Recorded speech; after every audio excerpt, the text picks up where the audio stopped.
Welcome back to Catalyst University. My name is Kevin Tokoph. Please make sure to like this video and subscribe to my channel for future videos and notifications. As it says down here in the bottom right, what we're going to do in this video is discuss the biosynthetic pathway for the most important or common reactive oxidative species, or you'll typically see this abbreviated as ROS.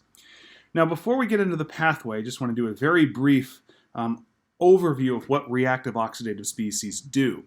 Basically, most of them are going to lead to the formation of free radicals. So those are lone electrons that are not paired up and therefore more reactive or more labile, as we would say. And they can cause damage to proteins within cells, membrane lipids, and even DNA. And this can lead to the formation of mutations. And if the mutations are not corrected and they're in the right genes, you can get cancer. Now, as it's important to get rid of these when there's too much of them, in some cases, it's also important to be able to produce these free radicals. For example, certain cells of the immune system, such as neutrophils, have to generate a lot of reactive oxidative species and store them in a controlled manner so that whenever they encounter a bacteria or something that they need to destroy, like a foreign invading cell, they can do that. And one of the ways that contributes to the destruction of that pathogen is the free radicals attacking that cell. So in this video, we're going to discuss now this biosynthetic pathway. And most of the free radicals, with the exception of nitric oxide, are going to ultimately originate from molecular oxygen O2. This is the same oxygen that we breathe, okay? And recall that oxygen, or O2, is needed in the human mitochondria as the final electron acceptor. And so oxygen is going to be able to accept electrons. Now, normally, when the electron transport chain, specifically cytochrome oxidase, which is complex 4, normally when that enzyme picks up oxygen, it completely reduces it to water. But sometimes, inadvertently, and this is just a normal product of aerobic metabolism, oxygen may accidentally just pick up one electron. Okay, and this can actually happen through a number of the cytochromes which are in the electron transport chain and other enzymes. If oxygen comes by, it can accidentally pick up one electron. And when oxygen picks up one electron, it becomes the radical superoxide. And by the way, every one of these molecules that I've written the name in this sort of magenta color, these are going to be radicals. If I wrote the name in purple, they're actually not radicals. So actually both oxygen and superoxide are radicals, but superoxide is much more dangerous, okay? And so both exogenous stressors such as exposure to ultraviolet light and so forth, and then normal aerobic metabolism can actually cause oxygen to be reduced by one electron into superoxide. Okay, now there is a normal way that some cells, such as neutrophils that I mentioned, actually generate superoxide for the purpose of destroying pathogens. And oxygen can actually be converted to superoxide by the enzyme that's expressed in neutrophils and other types of cells like that, NADPH phagosome oxidase, or sometimes just shortened to NADPH oxidase.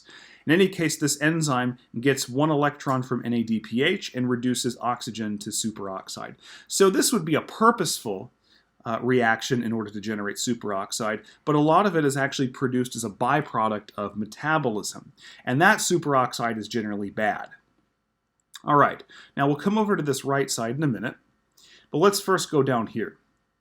So superoxide can also be converted to hydrogen peroxide, and that's catalyzed by this enzyme called superoxide dismutase. And once hydrogen peroxide, or H2O2, is generated through superoxide dismutase, it has a number of fates that it can undergo.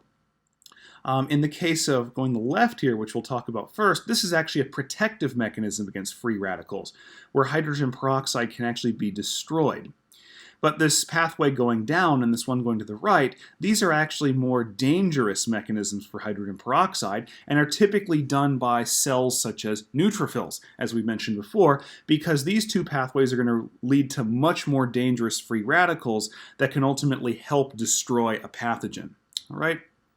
So first let's talk about catalase going to the left here. Catalase is an enzyme that we say detoxifies hydrogen peroxide. All right? So actually, think about this for a second. When you got a wound as a kid, a cut, maybe you were skateboarding or on your bicycle, you fell on the concrete and you skinned your knee, you may have gone inside and poured hydrogen peroxide on the wound. All right? And what happened when you poured that hydrogen peroxide, that stuff in that opaque brown bottle, on the wound? You saw bubbling. The reason for the bubbling is that your blood expresses the enzyme catalase. There's this enzyme that's floating in your blood right now as we speak. And so if there's any hydrogen peroxide, like the stuff you pour on it when you have a wound, that catalase reacts with the hydrogen peroxide and converts it into harmless products, oxygen and water. The bubbles are actually literally just oxygen bubbles because they're oxygen gas. This is released in the gas phase, and so you're actually seeing oxygen bubble off physically. Okay? But in any case, we're taking this dangerous molecule, hydrogen peroxide, which can itself actually damage proteins and so forth, and we're detoxifying it into oxygen and water, two things that are virtually harmless when compared to hydrogen peroxide. So catalase is a very important protective enzyme. And it's not just expressed in the blood, other cells also express it to protect themselves from the damaging effects of hydrogen peroxide.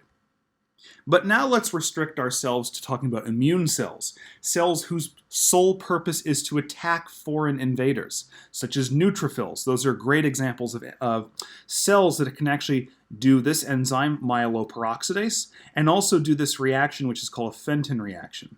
All right? Let's first talk about myeloperoxidase. Myeloperoxidase is an enzyme that converts hydrogen peroxide into this molecule, HOCl, which is hypochlorous acid. In fact, the same ingredient that's found in bleach. What this enzyme myeloperoxidase does is it actually adds a chlorine onto one of the OHs of this hydrogen peroxide, generating this product, which is called hypochlorous acid. Now, I have a completely separate video on just myeloperoxidase and hypochlorous acid. I'll try to remember to include the link to that video in the description of this video, but it suffices to say for now that hypochlorous acid really causes protein oxidation and overall cellular damage. This free radical is not generally enough to kill a cell, but it can slow a cell down if the intent is to destroy that cell by destroying the proteins that allow it to do metabolism. So if you have a foreign invader, such as a bacteria, this free radical would destroy its proteins by oxidizing them, and as a result, those proteins would then fail to function, and that would leave the cell more open to being destroyed. All right? Now, the other fate of hydrogen peroxide, which is also done by immune cells, is the Fenton reaction. So whenever you have neutrophils that are ready to attack a foreign invader, they do so by a mechanism called respiratory burst. This is a fancy name for an action which involves release of a bunch of really dangerous stuff directed at the foreign invader. So you've got an immune cell, you've got a bacteria. The immune cell releases free radicals. It also releases proteins such as perforins, which actually create a physical hole in the membrane of the bacteria. And then, if that's not enough, some immune cells will actually release other enzymes such as granzymes, which induce apoptosis within the bacteria. Okay? But in addition to the free radicals, they also release iron, typically in the ferrous state, iron 2+. The reason for this is because through a non-enzymatic reaction, if hydrogen peroxide is ever to come in contact with iron 2+, and that's free iron 2+, not bound to sulfides, not bound to heme, this is free iron, then hydrogen peroxide will be converted into this, which is called a hydroxyl radical. Notice that this radical right here looks like hydroxide, except it doesn't have a negative charge. It's actually electrically neutral because instead of having a lone pair here, it just has a lone electron, a free radical. And hydroxyl radicals are pretty much about the most dangerous of all the free radicals because they're extraordinarily labile or extraordinarily reactive. And ultimately what they can promote is they can carbonylate proteins, or carbonylate proteins as we would say, which basically renders the proteins oxidized and non-functional. These hydroxyl radicals can damage DNA through oxidation, which, as we mentioned, can lead to mutations and, if not corrected, cancer. And these two things right here, these peroxy radicals or just general oxygen radicals, these are representative of lipid oxidation or lipid peroxidation, which can occur through fatty acids, it can occur through triglycerides, and also phospholipids in the membrane of cells. So overall, hydroxyl radicals are extremely dangerous. Generally, for hydroxyl radicals, you do not want these floating around. They will damage everything. Okay? The only reason you would ever want these is if it's in a controlled reaction by immune cells directed only at their target foreign invaders. Okay? That's the only reason you ever want these. Now, these are pretty much free radicals that do not contain nitrogen. Okay? These are actually all considered reactive oxygen species sometimes, not just oxidative, reactive oxygen species. But now we'll see a couple of what we call reactive nitrogen species, which is another class of ROS, reactive oxidative species, but these are going to contain nitrogen. In order to make these, we have to start with the amino acid arginine, or L-arginine, and the enzyme called nitric oxide synthase, and there's a variety of these enzymes, can actually convert arginine into nitric oxide, which itself is also a radical, as we see here by this color. It's NO, very small radical, and then this nitric oxide can either exert its biological function, which generally is things like vasodilation, or it can be incorporated into the molecule of superoxide, which is also a radical. So what happens is, through a non-enzymatic reaction, superoxide can actually come in contact with nitric oxide, and because they both have a lone electron, they can actually couple together. And so what you can actually form is this molecule called peroxynitrite. Now, peroxynitrite is formed non-enzymatically, but its formation is actually extremely important in protein regulation. Okay.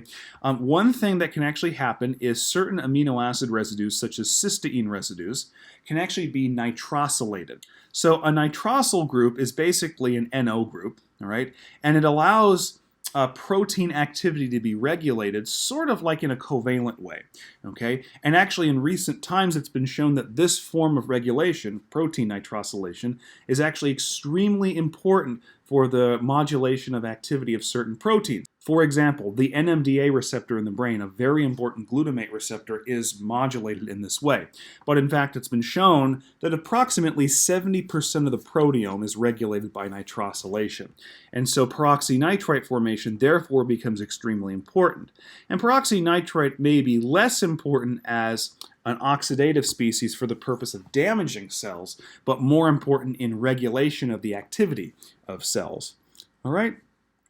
So hopefully this video gave you a good understanding of the entire biosynthetic pathway for all of the major reactive oxidative species.